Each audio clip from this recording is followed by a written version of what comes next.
We'll be looking at the latest increment in electricity. We know that a little over 1% for water as well. But according to details from the PURC, that's the Public Utilities Regulatory Commission, this is only related or going to affect, we're talking about residential consumers, so not those within the industrial enclaves or undertaking manufacturing, etc. But then we've been getting the public concerns about how that is also going to affect the pockets of consumers, largely for purposes of by having that level of parity for their own pockets in terms of what their consumption levels are, and then also the expenditure for the particular period, meaning the next 3 months. It is supposed to take effect from the 1st of September 2023. I'm also told that these are part of efforts to make sure that the Public Utilities Regulatory Commission and there, as well as the distributors of power, and subsequently you look at the transmission entity, Gridco, and then the producers are paid adequately, and all across the value chain would ensure that everybody is well and happy. But we also do know that we have the energy sector debt increasing or inching up near some 2.5 billion, 2.6 billion within the industry, and we're talking about US dollars. What are the implications of this? All right, so we'll take a look at this, and then towards the second half of the show, we'll open the phone line so that you can contribute to this very subject. This 4.2% increment in electricity for you as a residential consumer, how do you think that is going to affect you? Now, as always, you know that we cash out, right? But before then, we also have to tell you about Dewa Chop Money, which also means that the Dewa 539 Chop Money enables you to collect your chop money every morning at 10 a.m. Once you're able to dial *446#, you select option 2 to play Dewa 539 Chop Money. You win 20 times your stake with Direct 1, 40 times your stake with Direct 2. You also get to stake 400 times or win 400 times your stake with Direct 3. You also are encouraged to pick from the ranges of the numbers 1 to 39. It becomes an easy win for you, and then everybody is happy. So just in case you've dialed *446# and you want to have some customer issues addressed, please make sure that you go to the website www.dewa-nla.com to play Dewa 539 as well, and get all the enquiries from the customer care center that is available. In the meantime, we'll also be having, as part of the conversation, the executive director for the COPEC, and we'll take a look at all that. But now, let's just take you through what we have by way of the tariffs, and then we'll come back to the studio and look at some of the issues related to this. All right. And as we do that, let me just say good morning to a couple of you who are on our streams, who have joined us, because we're grateful as always. We have to make sure that we put this. This one is at the heart of everybody. It's consumption of electricity. The latest being, the last increment being 18%, and then the latest being 4.2%. Going to take effect from 1st of September 2023. Let me say good morning to a couple of you as well. Avid Boy, you've joined us. We're happy that you've joined us. Moses Conlan, and then also Shehu Ibrahim, Awilo Media, New Boy Jefferson, Thelma Boate, Imelda Nassar, Solly Evans, Kinston Besnap Asemega.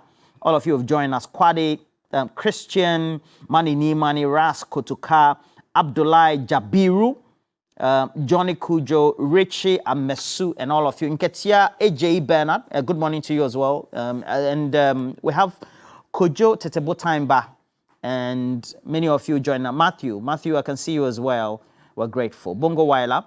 Now, let me just take you through what the tariff increments are, and then you get to see. So we have for electricity, the first quarter, the increment being 29.9%, and then for water, 8.3%. And then the second quarter of the year, we had 18% increments, and then we had some variations made for water as well.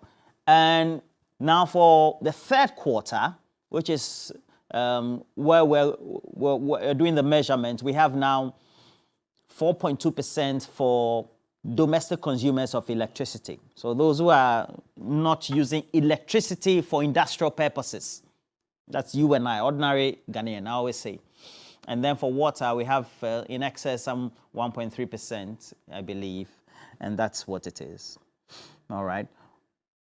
So we'll get onto the phone lines, speak to Duncan Amwa. Duncan Amwa is with COPEC. And in the meantime, let's make sure that we get onto the studios right here and then speak to Malik Basintali.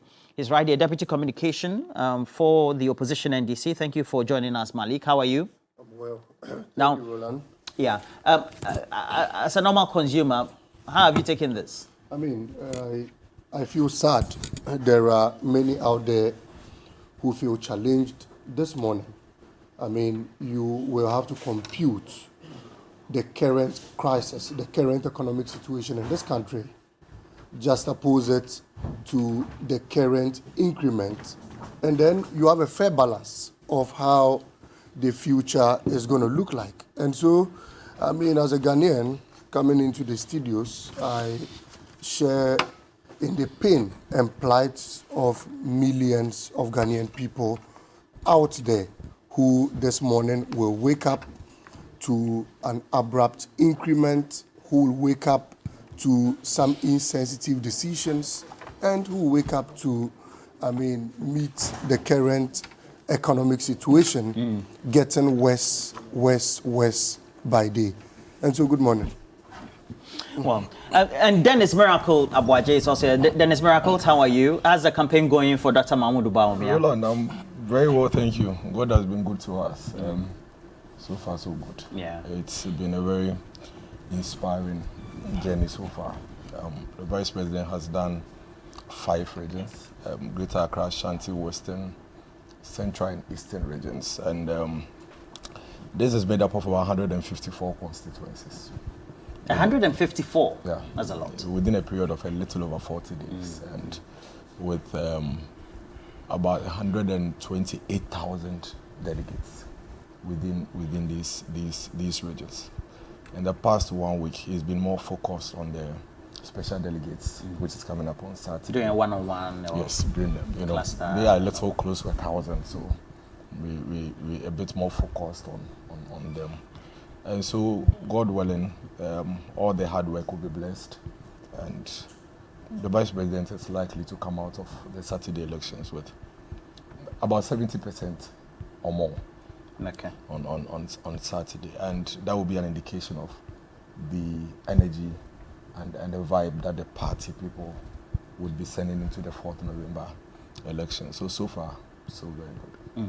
Well, we have Duncan Amwa, and Duncan Amwa works with COPEC, also does a lot of advocacy for COPEC as well. Good morning to you, Duncan Amwa. Hello, good morning, and good morning to your viewers. Okay. Now, Duncan, these increments we're having, 29% in the first quarter, 18% from the last, and currently we have, at least for residential consumers, some 4.2%. These are expected. Do we expect them to increase as the various months go by, at least for the last period of the year, or we expect it to reduce ultimately? First and foremost, Roland, I think the PURC, together with the energy institutions, particularly those within the power sector, would need to treat Ghanaians with some respect. I don't think that these persistent, hikes in tariffs get well for one industries, 2, even domestic, and then 3, the bulk consumers. You talk of bigger offices that will require power, and then hotels and other facilities, economic spaces. What probably would PURC explain at this point as accounting for these hikes in tariff? As I speak with you, one of the key determinants that should have gone a long way to, either help PURC in adjusting upwards or maintaining price, and should have been your forex position. The past 6 months, your local currency has been more than stable. The CD, if you recall, somewhere in January, was hovering around 13, was able to decline to the 11 column, and has stayed there since. Within that same period, however, PURC, this is about the third tariff adjustment that it is slapping on Ghanaians. And clearly, you'll be wondering, is it input variables that have gone up? Is it also simply a situation of debt accumulation in the power sector? If that is the case, then PURC would need to sit with Ghanaians, would need to sit with stakeholders, would need to sit with the relevant bodies to find a more lasting solution to our power sector challenges. Tariff hikes alone, if you take the energy matrix, energy doesn't only have to be available, but should be accessible and affordable. The three is. If you make energy so expensive such that people's incomes, 10-20% of their incomes would have to be spent on energy, particularly power, which are going to them eventually, you would shrink or contract your own economy, because like I did indicate earlier, the bulk consumers were affected. For individual homes or households, domestic, the tendency for them to readjust and 4% is not much. Coming from the fact that we had done about 20 something not long ago, we had done about 5 or 6% not long ago, and then 4%. The domestic households might be able to adapt or adjust. But for bulk consumers whose tariffs or bills will come in the millions, the moment you add 1 or 2 or 3 or 4, 5%, you are eventually going against whatever incomes or revenues that accrue to them. And we think that this would simply lead to contracting your economy further. And if the PURC is minded to have a thorough and a proper discussion on fixing the creeping debt situation in the power sector, we think that would be a more lasting, solution, as opposed to these sneaky, picky tariff hikes here and there, and the excuse is that this is even help offset 40% of debt accumulated. Roland, the more we hike, the more we accumulate the debt. Okay, but Duncan, the inefficiencies within the power sector continue to stare all of us in the face. Okay, if Duncan, we don't find a solution, we're just going to throw water into a leaking basket. Duncan, when you speak to some key individuals or sources within the PRC, and then those who tend to observe the sector, the reality is we have to pay realistic tariffs as consumers. Is that not it? Roland, so that word realistic would have to be measured and would have to be scientifically gauged. You cannot just hide behind a veil and continue to just increase the burden on the few, whilst the inefficiency within the power sector remains largely unfixed. You recall not long ago, there was a media support program, as it were, to invest in our power sector to bring it to greater efficiency, which culminated eventually in bringing a PDS, a private player or partner to take over ECG and their assets. You recall, there was some $400-500 million USD that MEDA was injecting into ECG operations to make them, I mean, a bit more efficient than they currently are in their collection, in transmission log accounts, in overall accounting for power within the power, I mean, space. We decided to meter and say they should take their monies away. We'll find whatever to invest. Roland, if you look at the trend over the period, we've not fixed the problem. So transmission losses that was accounted for around 22-25%, as we speak, is approaching 30%, which means that for every 100 kilowatt that, I mean, VRA, Gridco will transmit to ECG, what can be accounted for is 70%. So already there's going to be pressure points in there that will need to be addressed. Once you don't fix these challenges, and your only solution is to call something realistic tariff, Roland, is it $100 per kilowatt? Is that what realistic would mean? Is it $1,000 a kilowatt? Is that what realistic would mean? We need to be able to fix the challenges. Again, ECG collections, and as to whether national security is even monitoring, is another issue. You have a situation where you hear all sorts of, stories coming from within ECG, where, I mean, salespersons are deemed to have made a certain amount of collections. Certain IT persons are able to wipe out of the system, go behind to do whatever sharing that needs to be done, and all kinds of, corrupt practices. Not long ago, Roland, ECG embarked on the mass disconnection exercise, if you recall, yes, which had a target to raise about 5.3 billion. Yes, to raise revenue, yes. That it said the public owed. That exercise was, believed to have been largely successful. ECG reported having collected some 3.5 billion overall, the remainder of which they said they probably couldn't collect everything, and so there was some 1.8 billion overhang. No problem, Roland. Then in the end, you hear IPPs complaining that they've not been paid for 6 months, for months, for almost a year.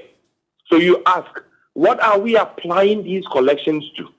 You probe deeper, and the answer you get is that we've used part of the monies we generated or collected to buy, as it were, diesel for, the power plant. Roland, there needs to be some forensics in there, because clearly, you and I continue to pay our bills. The Ghanaian continues to pay his bills. Largely, most Ghanaians will still pay bills as we speak. Okay, you may find a situation where some just wrap up on this one.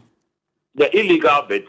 We are not looking at fixing it. I've spoken to a couple of investors out there who say, look, if you give ECG to be handled transformer to transformer, you know what kilowatt, each transformer is generating, right? You know how much, power is being sent to this locality. This substation is generating X and Y amount of power. How much are we getting from this substation? If you did a thorough audit, Roland, you may not be able to probably account for 100%, but you'll be able to account largely for something useful. As it stands, it looks as though the few who continue to want to do the bad thing, the larger population would have to carry them, along every time. So when we accumulate, well noted. Duncan Amwa is the Executive Director for the Chamber of Petroleum Consumers, COPEC. But I also do know, I spoke to some sources within the IPP. They say that they had some engagement, of course, we know, with the Finance Ministry. And, of course, they are waiting for those terms that had been agreed to be paid to them. But so far, they also seem to be satisfied with ECG by way of the payment. And they are even expecting the latest, because ECG had made those credits into the accounts, and so that also means. But Dennis, at least people will say that there should be some level of understanding among residential consumers, because we saw an increment 18%. It's now even reduced to just 4.2%. Roland, largely we would all agree on some of the issues that Duncan raised. When it comes to the efficiency of our utility services company, definitely there is a lot more room for improvement. And it's quite obvious that we need the services to be on. And if we need the services to be on, it means that they must have the right resources to be able to keep, generating. But it doesn't mean also that they would burden the few of us who are, easy praise. Like we are easy target. They can just easily come to us and pick whatever, while they leave a lot more consumers who are also utilizing the same services and not paying. We know the gaps there are when it comes to their revenue collection. Ghana Water, ECG, is all over the place. Clearly, if you read some of the reasons behind the increment, justifiably so, the issue of ensuring that these utility services have the rights, the resources to be able to generate is there. Certainly. But it's also because they are not collecting everything that they are supposed to collect. And we cannot run away from that fact. And so our utility services company should be doing more. And I think UPURC should begin to do that aspect of their job and ensuring that this utility services company are really, up to. Because obviously, once these things come up, government is the easy target. It's easy for everybody to say, oh, government. And I heard Malik. He's going to go down that lane, a lot of that. But we must have electricity. We must have water. We must have gas. And so, if at every point in time, these utility services, as a result of some of these obvious inefficiencies that has been there, over the period, and we keep advocating that they should improve. If it continues like this, and there's a need for such increase, so they can produce the services for us, we have to. We've had situations in the past. Within Malik's government, where even though we didn't have electricity, they were still increasing electricity. You remember? During the period of the doom zone. Exactly. Even though we didn't have electricity, they were still increasing electricity. I remember when at some point we raised concerns, like he would rightly do this morning, which is obviously his right. The president then told us that if we think it's too high, we should stop charging our phones and all of that. I try as much as possible not to politicize utility services because I have my views. My views are that they are highly inefficient, and as a result of that, they push their inefficiencies towards consumers. And governments after governments continue to face the brunt of their inefficiencies. There are a lot of twists and turns when it comes to these utility services. There are extents to which government has even control over the performance of some of these utility services. All governments, NDC, MPP, you are aware. You drive past any ECG or Ghana Water office and you see a red band there. They have banners there, MD out, MD in. You touch a staff who is not performing and they have unions coming together and they are demonstrating. They say they are on strike. It's like they call the shots within these organizations. So sometimes even governments after governments, you are appointing the MD and maybe his deputies, if I'm right, and they go there and it's like they are unable to do much because these same people will come back blackmailing you and all of that. We have a germane situation when it comes to our utility service company. And as much as we may try to always pick the easy prey, easy target, which is government, I think we need to deal with the real issues. And these issues, they transcend NDC, they transcend MPP. There are real governance issues, there are real inefficiencies within these institutions. I think the staff and the workers of ECG must really be called to order, and they need to set up. They must earn what it is that they've been put there to do, Roland. And these are things that usually we don't want to talk about. But I'm very, very passionate about it. That if you sell 1 million worth of electricity, you should be able to. You should go and collect your 1 million, and then you don't collect it, and then because you need the 1 million to produce again, Malik and I, you come and slap the rest on us for us to pay, and it's been like that over the years. So something has got to give. And you don't even dare talk about them.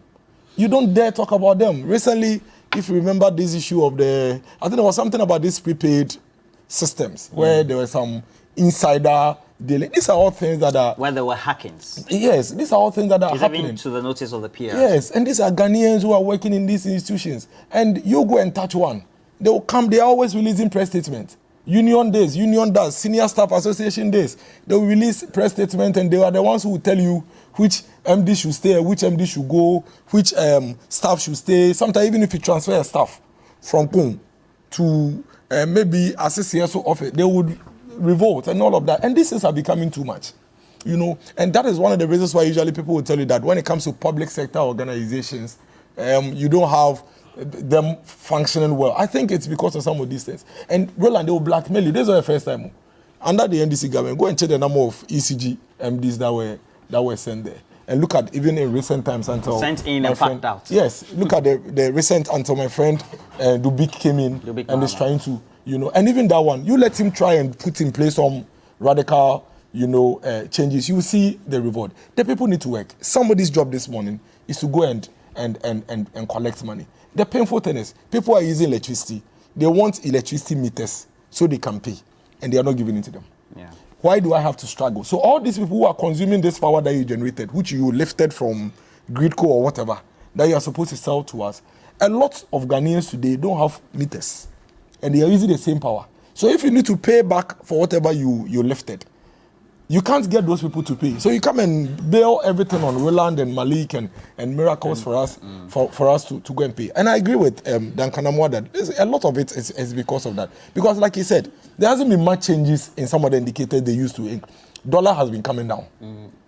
Okay, it has been coming down. If you look at the last time they did, it has been coming down. So actually, it shouldn't be a factor or a reason. In terms of the forex? No, it shouldn't. It shouldn't. But of course, that's then somebody will say that at the end of the day, ultimate responsibility lies with the appointing authority. I am not riding away from that, but it doesn't change the fact that we have to sometimes also talk about the issues. We can't always politicize the issues.